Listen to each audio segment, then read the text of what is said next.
చివరికి అక్కడ ఇండిపెండెంట్ గా నిలబడిన చెల్లెమ్మ బర్రెనెక్కకు వచ్చిన ఓట్లు కూడా ఈ పెద్ద మనిషికి చెందిన ఈ పెద్ద మనిషికి దత్తపుత్రుడికి రాలేదు. డిపాజిట్లు కూడా రాల. ఈ పెద్ద మనిషికి ఇతనికి మన రాష్ట్రంలో చంద్రబాబు నాయుడు గారి ప్రయోజక వర్గం ఉంది తప్ప ఆంధ్ర రాష్ట్రం మీద ప్రేమే లేదు. ఇక్కడ ఈ పెద్ద మనిషికి ఒక సొంత నియోజకవర్గం కూడా లేదు. వీరిద్దరూ కలిసి 2014 నుంచి 2019 మధ్య వీరిద్దరూ కలిసి ఎన్నికల్లోకి కలిసి వచ్చారు. కలిసి వచ్చి 2014 నుంచి 2019 మధ్య ఈ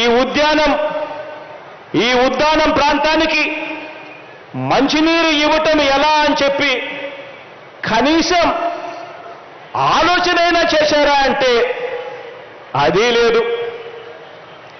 2014 నుంచి 2019 వీరిద్దరూ కలిసి పోటీ చేసి కనీసం ఉద్యానం ప్రాంతం ఇంత దారుణంగా ఉంది, ఇక్కడ kidney research hospital, super speciality hospital ఇక్కడ నిర్మిస్తే ఇక్కడ ప్రజలకు మంచి జరుగుతుంది అని చెప్పి నిర్మించారా అని అంటే అది కూడా లేదు.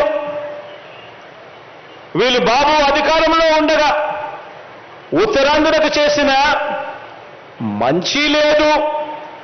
ప్రతిపక్షంలో ఉండి కూడా వారు ఉత్తరాంధ్రకు చేయని ద్రోహం కూడా లేదు. రాష్ట్రంలో అతిపెద్ద నగరమైన విశాఖను పరిపాలనా రాజధానిగా చేస్తాము అని మీ బిడ్డ అంటే ప్రతిపక్షంలో ఉండి కూడా అడ్డుకుంటున్న దుర్మార్గం వీళ్ళిద్దరిది. ఇక్కడే ఉత్తరాంధ్రలో మీ బిడ్డ ఒక బిల్డింగ్ కట్టినా వీళ్ళు ఏడుస్తారు. ఇక్కడే ఉత్తరాంధ్రలో మీ బిడ్డ 4 ఆఫీసులు పెట్టినా వీళ్ళు ఏడుస్తారు. సీఎంగా నేను ఇక్కడికి వచ్చి ఉంటానంటే కూడా ఏడుస్తారు.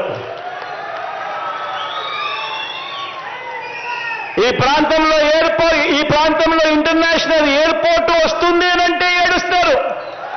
ఈ ప్రాంతంలో పోర్టు వస్తుంది అనన్నా కూడా ఏడుస్తారు. ఇక్కడ ఈ ప్రాంతానికి మెడికల్ కాలేజీలు, రీసెర్చ్ సెంటర్లు మనం ఏర్పాటు చేస్తున్నాము అని అంటే కూడా ఏడుస్తారు. ఈ ఏడుపంతా కూడా వేరే రాష్ట్రంలో శాశ్వత నివాసం అక్కడ ఉంటూ ఒక దొంగల ముఠాగా వీళ్ళంతా కూడా తయారై ఓ చంద్రబాబు, ఓ రామోజీరావు, ఓ దత్తపుత్రుడు, ఓ రాధాకృష్ణ, ఓ TV5 వీరంతా కూడా ఒక దొంగల ముఠాగా వీరంతా కూడా తయారై వీరంతా కూడా మన మీద పడి ఏడుస్తూ ఉంటారు. ఆశ్చర్యం ఏమిటో తెలుసా? వీళ్ళల్లో ఎవరు కూడా మన రాష్ట్రంలో ఉండరు. వీళ్ళంతా ఉండేది ఎక్కడానంటే అందరూ కూడా హైదరాబాద్లో ఉంటారు. ఇటువంటి నాన్ లోకల్స్ అంతా కూడా అక్కడుంటారు.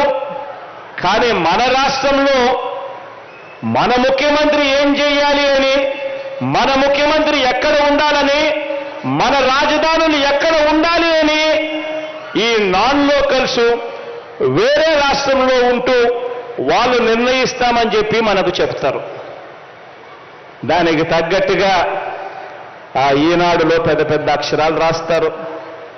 ఆ ఈటీవీ, ఆ TV5, ఆ ABN, ఆ చంద్రబాబు, ఆ దత్తపుత్రుడు, ఇవే కథలు, రోజు ఈ డ్రామాలు. ఆశ్చర్యం ఏమిటంటే వీళ్ళల్లో ఏ ఒక్కరూ కూడా ఆంధ్ర రాష్ట్రంలో ఉండరు. ఈ నాన్ లోకల్స్ చెప్పినట్టు మన రాష్ట్రంలో జరగాలట.